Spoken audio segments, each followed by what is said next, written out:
And has passion. I mean, he brings all of that to it. Here they come. They're rolling. Hold on the a best second. debater. Here we see Barack. Hold on. Here he is, Barack Obama. He's got his casual look right now. No sport coat, no jacket. He's got the shirts with the sleeves rolled up. He's ready to go. He's pumping up the crowd right now simply by shaking hands, doing a little meet and greet.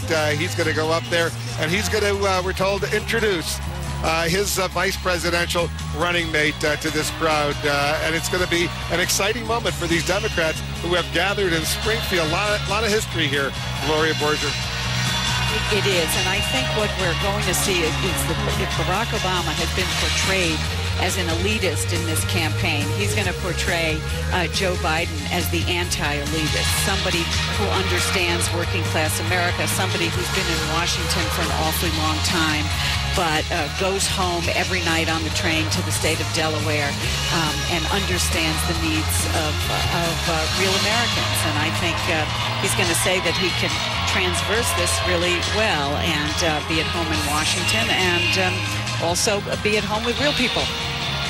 All right, let's listen in. I think he's about to get going here. Senator Barack Obama, the Democratic presidential candidate, he will speak first, and then Senator Joe Biden will speak second. And as John King just pointed out, that's probably the last time that Obama will introduce Biden. Let's listen in briefly.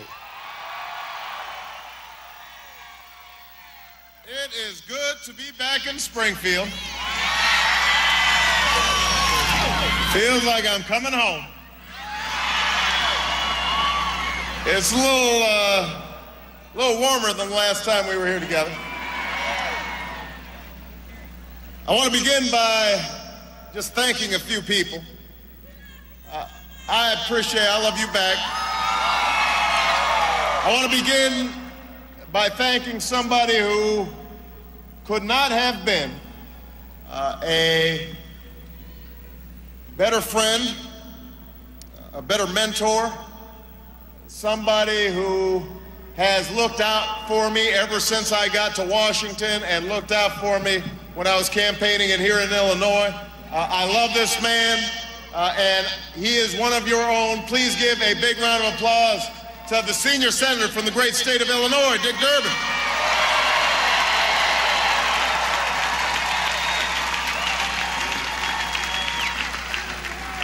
And his lovely wife, Loretta. I also want to acknowledge your great mayor of Springfield, Tim Davlin. I want to thank Reverend Glenn Vanderkloot for the invocation. I want to thank Jim Frazier, the veteran who led the pledge. I want to thank Trey Daniels and Megan Ryan, who are my campaign organizers. And finally, just a small personal prerogative. One of our colleagues, a great congresswoman and an outstanding warrior for justice, Congresswoman Stephanie Tubbs Jones, passed away a few days ago. Her funeral is today. And I just want to let her family know that our thoughts and prayers are with them, and I know that she has gone to a better place. Now, 19 months ago, it's been 19, on a cold February day. It was cold. Right here, on the steps of the old state capitol, I stood before you to announce my candidacy for President of the United States.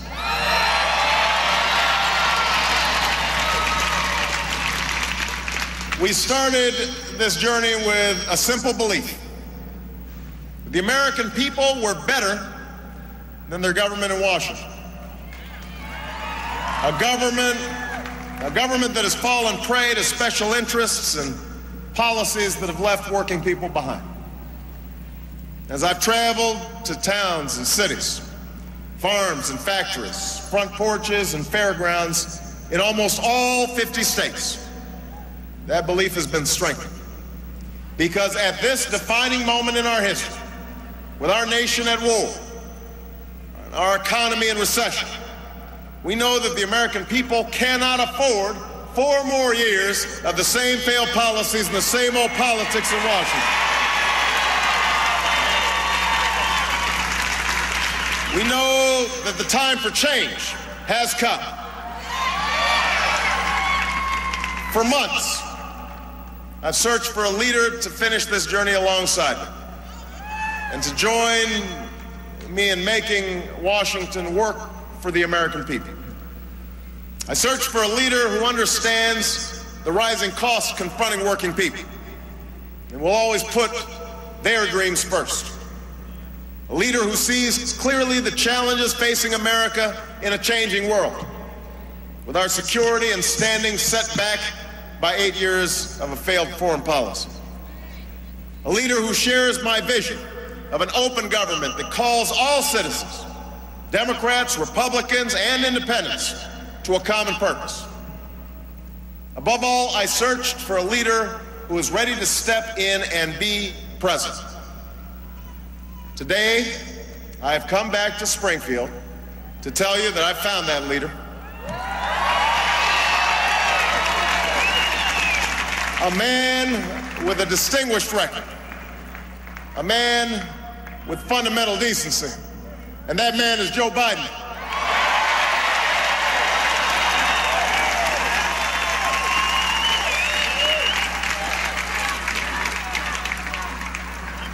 Joe Biden is that rare mix. For decades, he's brought change to Washington, but Washington hasn't changed him.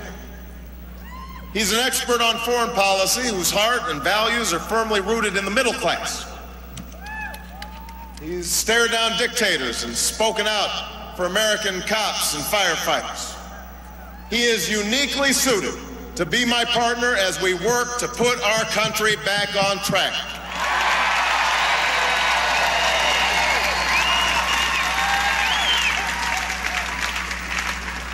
Now, I could stand here and recite a list of Senator Biden's achievements because he is one of the finest public servants of our time.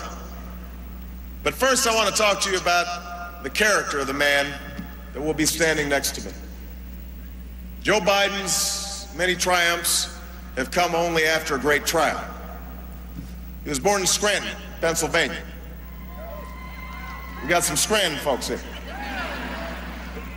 His family didn't have much money. Joe Sr. worked different jobs, from cleaning boilers to selling cars, sometimes moving in with the in-laws or working weekends to make ends meet. But he raised his family with a strong commitment to work and to family, to the Catholic faith, and to the belief that in America you can make it if you try. Those are the core values that Joe Biden has carried with him to this day. And even though Joe Sr. is not with us, I know that he is proud of Joe today. It might be hard to believe when you hear him talk now, but as a child, Joe Biden had a terrible stutter. They called him Bub Biden. But he picked himself up, and he worked harder than the other guy, and got elected to the Senate, a young man with a family and a seemingly limitless future. And then tragedy struck. Joe's wife, Nelia, and their little girl, Naomi, were killed in a car accident. And their 2 boys were badly hurt. When Joe was sworn in as a senator, there was no ceremony in the Capitol. Instead, he was standing by his sons in the hospital room where they were recovering. He was 30 years old. You know, tragedy tests us. It tests our fortitude, and it tests our faith. And here's how Joe Biden responded. He never moved to Washington.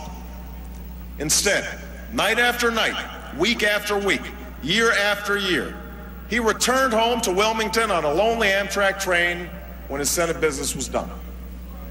He raised his boys, first as a single dad, then alongside his wonderful wife, Jill, who works as a teacher. He had a beautiful daughter. Now his children are grown, and Joe is blessed with 5 grandchildren. He instilled in them such a sense of public service that his son, Beau, who is now Delaware's Attorney General, is getting ready to deploy to Iraq. And he still takes that train back to Wilmington every